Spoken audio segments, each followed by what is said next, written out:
The National Weather Service in Chicago has issued a tornado warning for northwestern Lee County, north central Illinois, southwestern Ogle County, north central Illinois, until 7:45 p.m.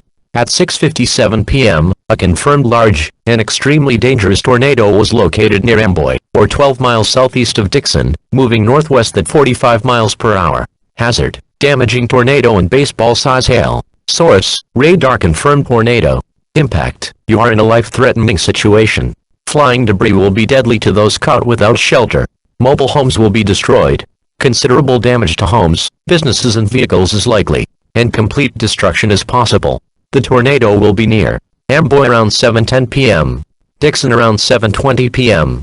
Other places impacted by this tornado include Woosung and Polo. This tornado will cross Interstate 88 between mile markers 107 and 122. A large and extremely dangerous tornado is on the ground. Take immediate tornado precautions. This is an emergency situation.